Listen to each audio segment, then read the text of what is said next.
Tudo começa com um processo químico que deveria ser rotineiro, mas que termina em uma explosão catastrófica. E o pior, 3 vidas perdidas. Baseado no relatório oficial da investigação, a gente vai mergulhar a fundo na anatomia desse desastre industrial para entender exatamente o que deu errado. Vamos voltar para 9 de outubro de 2018, na cidade de Charqueada, em São Paulo. Essa imagem, ela fala por si só. É a devastação que ficou para trás.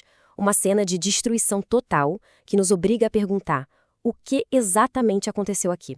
E o mais trágico de tudo, sem dúvida, é o custo humano. 3 pessoas perderam a vida nesse dia. Uma perda irreparável que é, e sempre vai ser, o centro de toda essa investigação. A grande questão que guia toda essa análise é essa aqui. Como é que um processo que era para ser comum, do dia a dia, como o clareamento de óleo vegetal, acabou numa explosão tão violenta? É exatamente isso que a gente vai desvendar agora, passo a passo.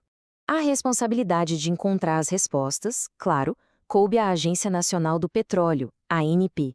Foi a equipe de investigação deles que mergulhou nos destroços para tentar reconstruir toda a sequência de eventos que levou a esse desastre.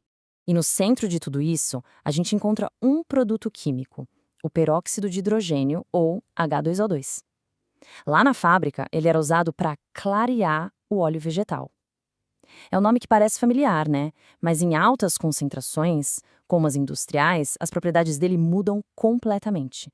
Ele se torna um composto instável e muito, muito perigoso. E para a gente ter uma ideia do que estamos falando, olha só essa comparação. O piróxido que a gente tem em casa, a água oxigenada, tem uma concentração de 3%. É um antisséptico suave. O que era usado na fábrica chegava a 70% de concentração. Isso transforma num oxidante poderosíssimo e super reativo. São 2 mundos completamente diferentes. O relatório da ANP detalha bem esses perigos. Primeiro, risco de explosão se ele for confinado. Segundo, a decomposição dele é exotérmica, ou seja, ela mesma gera calor, o que pode acelerar ainda mais a reação. Terceiro, ele pode simplesmente botar fogo em materiais combustíveis do nada. E, o que é crucial aqui, o simples contato com impurezas pode iniciar uma reação em cadeia de decomposição sem controle. Então, como é que esses perigos todos se tornaram uma tragédia? A investigação foi clara, não foi um único erro. Foi uma cadeia de falhas, sabe? Uma cascata de problemas, onde um erro abre a porta para o próximo acontecer. Vamos dar uma olhada em cada elo dessa corrente. E a primeira falha, ela começa com essa frase vinda do depoimento de um próprio funcionário. Ele disse que aprendeu a função na prática acompanhando operadores mais experientes. Essa simples frase, tirada do relatório oficial, é a chave para a gente entender o que aconteceu.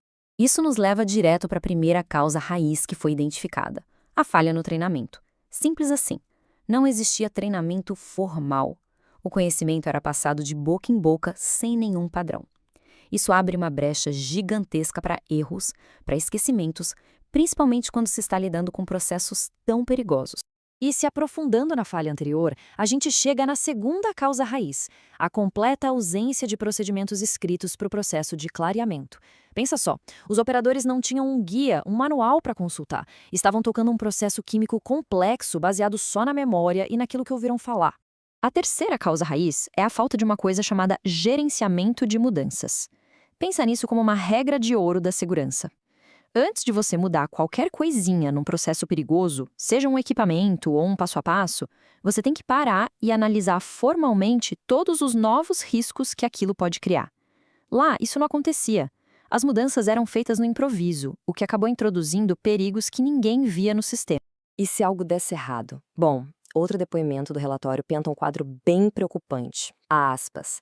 A última brigada de incêndio teve treinamento vencido em 09 de 2018 e não foi renovado. Ou seja, a primeira linha de defesa contra um acidente estava completamente comprometida. E isso nos leva à quarta causa raiz, a falha total na preparação para emergências. E não era só o treinamento da brigada que estava vencido, não. O relatório da ANP, baseado nos depoimentos, descobriu que na hora do incêndio, vários extintores estavam sem pressão. Ou seja, eram inúteis. A empresa simplesmente não estava preparada para uma crise. Esse slide aqui é brilhante porque ele mostra como tudo se conecta. Esse é o diagrama causal da própria ANP.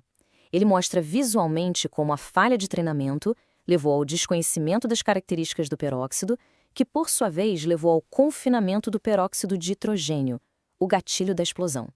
É literalmente a imagem da cascata de falhas. Bom, depois de tudo isso, vamos para o veredito e ver como essa investigação se transformou em ações concretas.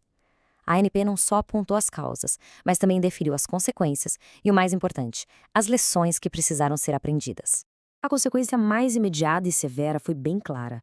Com base em tudo que descobriu, a ANP simplesmente cancelou a autorização da Biocapital para produzir biodiesel, uma decisão que mostra a gravidade das falhas que foram encontradas. Então, a pergunta de 1 milhão é: como evitar que isso aconteça de novo?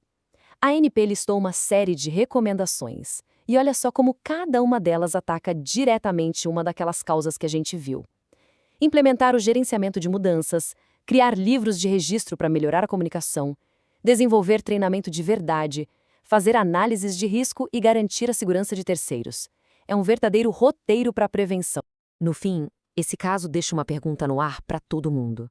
Nesse acidente, os procedimentos nem sequer existiam no papel, mas em tantos outros lugares. Quantos procedimentos de segurança são só palavras numa página, ignorados no dia a dia? A verdadeira segurança não está só no manual, mas na cultura que coloca ele em prática, todo santo dia.